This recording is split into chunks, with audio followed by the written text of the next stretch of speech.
సూర్యాపేట జిల్లాలో కలకలం రేగింది. పిల్లల్ని అపహరిస్తూ పిల్లల్ని అక్రమంగా రవాణా చేస్తున్నటువంటి ముఠా పట్టుబడడంతో ఒక్కసారిగా కూడా ఆందోళన నెలకొంది. 13 మంది సభ్యుల్ని అరెస్ట్ చేశారు.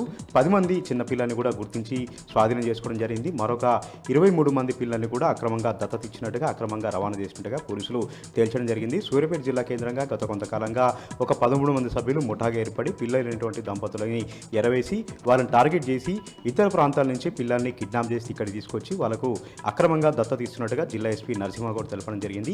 గత కొంతకాలంగా ఈ ప్రాంతంలో పిల్లల అక్రమ రవాణా జరుగుతున్నట్టుగా అడపదడప వార్తలు వస్తున్న నేపథ్యంలో ఒక జంటను పట్టుకొని విచారించగా ఈ డొంకంతా కూడా కదిలింది. యాదగిరి, ఉమార్ అనేటువంటి ఇద్దరు వ్యక్తులు గుడ్లు వ్యాపారం చేస్తూ గ్రామాలను సంచరిస్తూ పిల్లలైనటువంటి దంపతులను టార్గెట్ చేసి పిల్లల్ని దత్తతిస్తామంటూ నమ్మబలికి ఇతర ప్రాంతాల్లో ఉన్నటువంటి కొద్దిమంది వ్యక్తుల ద్వారా పిల్లల్ని ఇక్కడ తీసుకొచ్చి పెద్ద ఎత్తున డబ్బులు చేతులు మారుతూ లక్షల రూపాయలకు పిల్లల్ని నమ్ముతున్నట్టుగా ఎస్పీ నరసింహగౌడ్ తెలపడం జరిగింది. ఇప్పటివరకు 23 మంది పిల్లల్ని వివిధ ప్రాంతాల నుంచి తీసుకొచ్చి వివిధ వ్యక్తులకి దత్తత ఇచ్చినట్టుగా, అక్రమంగా అమ్మినట్టుగా పోలీసులు చెప్తా ఉన్నారు. అక్రమ దత్తత అని కూడా చెప్తా ఉన్నారు.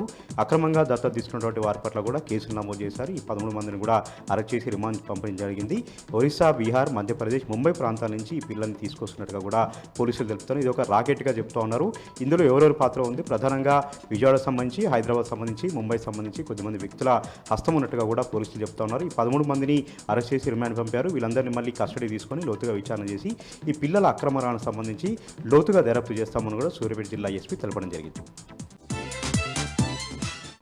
ఇక సూర్యాపేట జిల్లా సంబంధించి మరొక వార్త విషయానికి వస్తే రైతులు రోడ్డెక్కారు. ధాన్యం కొనుగోలు చేయాలంటూ తిరుమలగిరి పక్కనటువంటి బొల్లంపల్లి రహదారిపైన ఒక్కసారిగా ధర్నా కూర్చున్నారు. 20 రోజులుగా ధాన్యం కొనుగోలు జరగట్లేదు. అకాల వర్షాలు వస్తూ ఉన్నాయి. ఎక్కడికక్కడ ధాన్యం అంతా కూడా మొలకలు వస్తూ ఉంటాయి. ధాన్యం కొనే దిక్కు లేదంటూ కూడా రైతులు హైదరాబాద్ టు సూర్యాపేట రహదారిపైన ఒక్కసారిగా ధర్నా కూర్చున్నారు. దాదాపు 5 కిలోమీటర్ల మేర వాహనాలు కూడా స్తంభించిపోయినటువంటి పరిస్థితి అక్కడ నెలకొంది. నెలల తరబడి పడిగాపులు కాస్తూ ఉన్నాం. కళ్ళు కాయలు కాసాలు ఎదురు చూస్తూ ఉన్నాం. వానాకాలం సీజన్ వచ్చింది. వ్యవసాయం పనులన్నీ కూడా ఎక్కడెక్కడే ఉన్నాయి.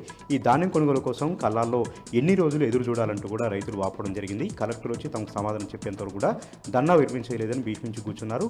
ఎట్టకేలకు కలెక్టర్ ఫోన్లో హామీ ఇవ్వడంతో ధర్నా విరమించారు. 24 గంటల్లోగా తమ ధాన్యాన్ని అంతా కొనకపోతే మరొకసారి ధర్నా చేస్తాం, జిల్లా బంధు పిలుపునిస్తామని కూడా రైతు అల్టిమేటం జారీ చేశారు.